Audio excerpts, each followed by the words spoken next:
everybody, welcome back to my YouTube channel. My name is Alicia Elizabeth and I am so excited that you decided to join me here today. If you are a new viewer, hello, welcome. I want to encourage you to subscribe to this channel if and only if you like what you heard after watching this video completely. If you are a returning viewer, hey boo hey, I'm so happy to have both of you here. As always, grab a snack, get comfortable. I think we're going to be here for a little while. We have been discussing and unpacking The Gifts of Imperfection by Dr. Brené Brown, and I am so sad and excited to say that we are really close to finishing this book. We are about 2 chapters out. So that is exciting. What I envision for the next couple videos is the completion of the book, and then a video where we unpack, and then possibly something special at the end. I will keep you all posted. Stay tuned so that you know what that looks like. And then the announcement of the next book that we will cover together, hopefully within enough time for you all to order if you want to follow along with me. However, getting into today's topic, if you are following along, I am on page 105, and this section is called Cultivating Calm and Stillness, Letting Go of Anxiety as a Lifestyle. And so when I first read this, I was like, I don't think I should present on anxiety because I don't feel like or believe that I struggle with anxiety. I have a few friends and family members who have a lot of anxiety attacks. They struggle with it in their day-to-day lifestyle, and I felt kind of like, don't know if I want to do this. But like I've shared with you all in previous videos, sometimes the topics or the chapters that I want to avoid the most are the ones that require me to kind of sit down with it for a minute and really assess my discomfort with the topic, especially since we're walking through a book and it's not necessarily me just pulling things out of my experiences or what I believe to be true. So I sat with it, and I'm going to go a little out of order because if you are someone who also feels like you don't suffer from anxiety, I want to just say I think we all do. I think the amount of anxiety that we deal with varies person to person, but the actual experiencing of it, being anxious and sometimes having anxiety attacks, I think we all have them from very mild to severe doses in our lives. It just depends on what can trigger it. And so I want to start with this, and then it's like starting from the end but working our way backwards, and we're going to just chit chat. That's what I was trying to say. We're going to chit chat about this chapter, and then we're going to get out of here. So Dr. Brené Brown says that from a book by Harriet Lerner called The Dance of Connection, Miss Lerner explains that we all have patterned ways of managing anxiety. Some of us respond to anxiety by over-functioning and others by under-functioning. Overfunctioners tend to move quickly to advise, rescue, take over, micromanage, and get in other people's business rather than looking inward. Underfunctioners tend to get less competent. Under stress, they invite others to take over and often become the focus of family gossip, worry, or concern. They can get labeled as irresponsible or the problem child or the fragile one. Dr. Lerner explains that seeing these behaviors as patterned responses to anxiety rather than truths about who we are can help us understand that we can change. I'm going to read that one more time because that was a mouthful. But remember, the point of me reading this is because I felt like going into this chapter, I don't struggle with anxiety, but the reality is we all do. We just respond to it differently. So when it does show its head in our lives, some of us, we do have anxiety attacks. We do get overwhelmed. We do shut down, whatever that looks like. But then there are us who, when we come into contact with anxiety, it just looks different. But it doesn't mean we're not struggling with anxiety. Okay. So Dr. Lerner says, we all have patterned ways of managing anxiety. Some of us respond to anxiety by over-functioning and others by under-functioning. Overfunctioners tend to move quickly to advise, rescue, take over, micromanage, and get in other people's business rather than looking inward. Underfunctioners tend to get less competent under stress. They invite others to take over and often become the focus of family gossip, worry, or concern. They can get labeled as the irresponsible one, or the problem child, or the fragile one.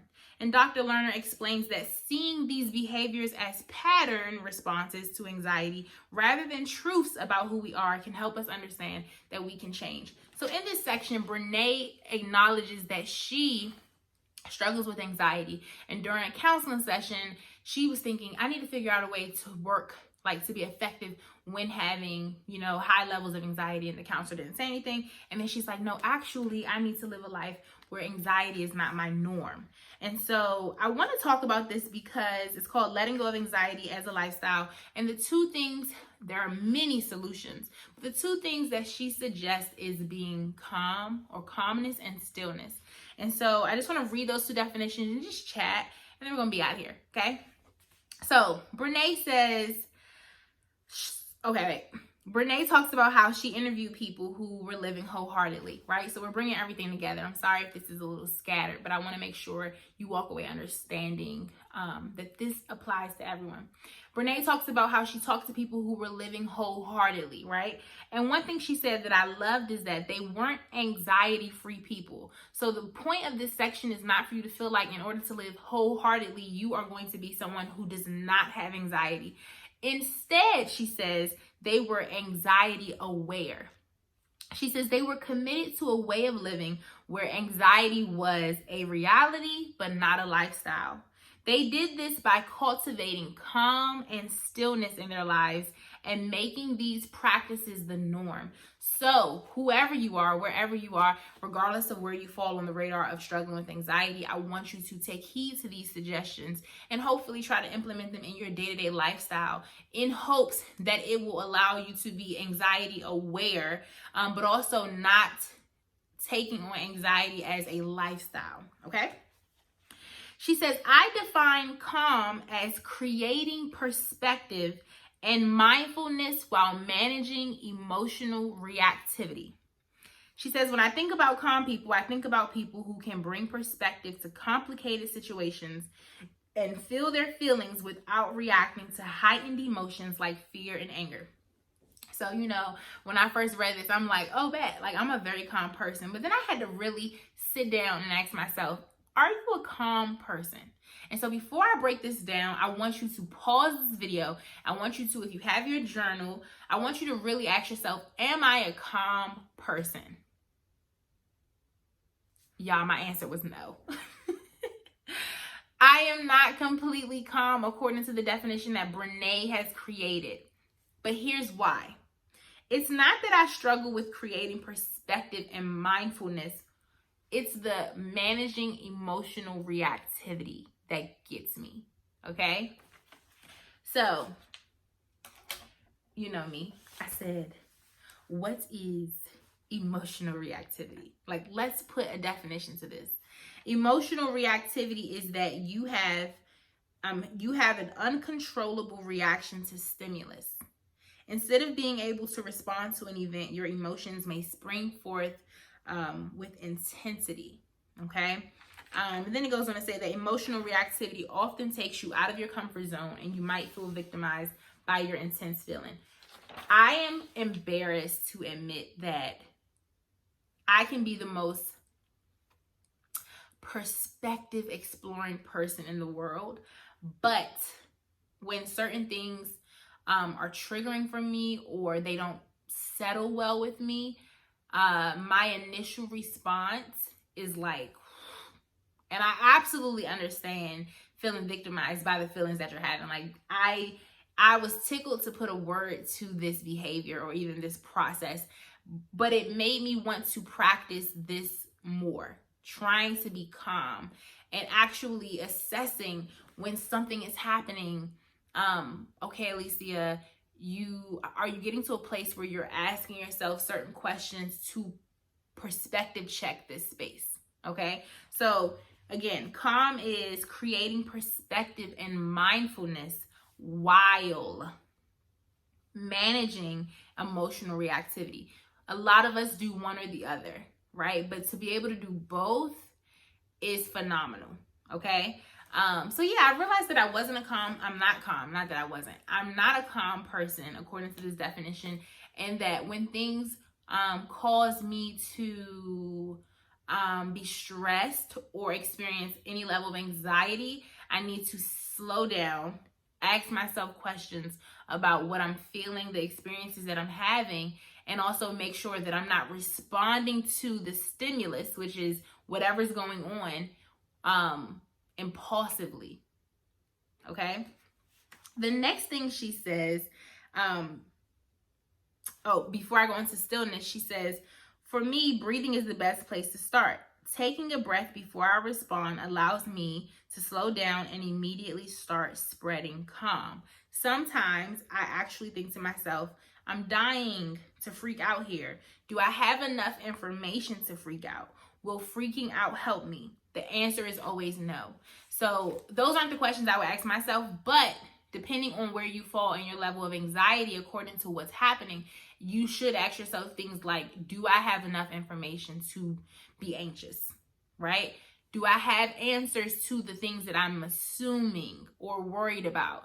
And then begin to calm yourself down so that you don't respond impulsively before having all the information needed. I hope that makes sense. The next thing she says that I really liked too was that she said stillness. So cultivating calmness and stillness were two things that people who were living wholeheartedly made their norm, okay? And this is an everyday thing. Stillness is not about focusing on nothing. So she talks about, I think she took up yoga and how, or not yoga, I'm sorry, meditation, and how she's that person that, you know, and I'm this person as well. So me and Nene got this in common, where she wants to meditate, but when she's meditating, she's sitting there thinking like, don't think about anything, don't think about anything, don't think about anything. And then suddenly she's thinking about the grocery list, the to-do list. And so I'm right there with her. When I try to meditate, depending on what I'm doing, I'm getting sleepy, I'm dozing off, I'm feeling more stressed because now I'm sitting down and I'm being still and I'm focusing on everything that needs to be done, right? But she says, stillness is not about focusing on nothing. It's about creating a clearing. It's about opening up an emotionally clutter-free space and allowing ourselves to feel and think and dream and question. And so one of the things I thought about was that I have a friend, and when I remember when him and I first connected, he said to me that sometimes he just sits at home and thinks. And I remember I was like, okay, you know, I was kind of like, that's cute. Like, I like that. But then another part of me was thinking like, are you really at home thinking, or are you just using that as like you're watching TV? And then the more I got to get to know him, I'm like, oh no, he really is like spending time, like slowing down and thinking. And it comes forth in discussion, and you can tell that he's spent some time with himself thinking because of how he's been able to come back to a situation or discuss something that he's been thinking about. And so I really like this idea of stillness because she mentions how for her, walking is a place where she can be still, right? Completely going against, they're completely canceling each other out, but she's saying that walking allows her to create a clearing. It's a space that she can open up emotionally, that's clutter-free, and allows her to feel, think, dream, and question. And so I promise y'all I'm not copying Nene, but I'm the same way. Since I've started working out, walking has been one of my favorite things to do because I can do so many things during that time, connect with my friends, but most importantly, and family, but most importantly, when I need a moment of like just everything needs to stop. When I'm on a trail, I'm just like, okay, what do you think about this? Like, what is going on? What are you feeling? You know, I haven't done this as of yet, but I feel like it would be a space that I could go and cry. It can be a space that I can let some anger out. and when I'm working out in general. Like when I was doing a jump challenge, I found that something about moving and also being able to like aggressively work out allowed me to take certain emotions, and it was like almost like white noise. I don't know if that makes sense. So you have to find a place that you can be still, and it doesn't have to be literal, but that it's an opening, right? It's clutter free. You can experience an array of emotions. You can think, dream, question while this is happening. So sometimes that's cooking for me as well. When I recall times that I would like kind of address my day, being able to get in my kitchen and cook a full meal meant I could not multitask, which meant though I'm focusing on my meal, in my headspace, I can kind of just think. Okay. So, yeah, not a really complex video, not really hard information to chew on, but really a behavior that you have to decide you're going to implement. You have to really sit down with yourself and you have to figure out what is triggering for you. So like when I was in undergrad, I had a manager and her and I just did not clash well. I think we saw the world very differently.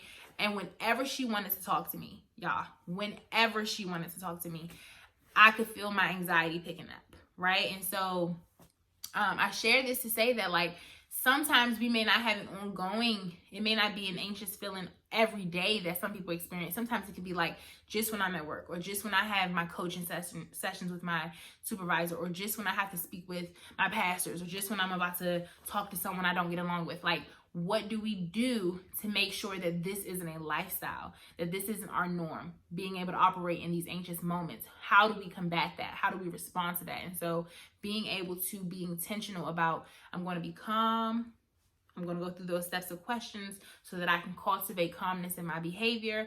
And I'm going to be still. I'm going to go for a walk so that I can have a clutter-free space to think, dream, question, process, all of that. Those two things combat anxiety and those feelings of being anxious that may occur regardless of how frequently or how far and few in your life. And so I love this chapter because remember, we're trying to live wholeheartedly, and these are tools that at any time we can pull out our bank to say, okay, I need to do this. Lastly, I want to say we don't have to just do this when we're feeling anxious. Like I don't go walking just when I'm feeling anxious, but because walking is in my routine, when that happens, I now have a response to it that I know works, right? So if I have a falling out with my boo, okay, let me get up and get to moving so that I can like think about what's going on, think about what's happening, ask myself these questions in a safe space before I am emotionally reactive, okay?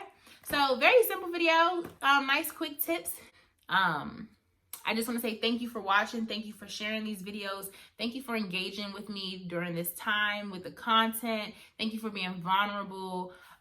Thank you for everything. Like, I don't want to miss anything and I don't want to miss anyone. And so I will see you all in the next video. Bye.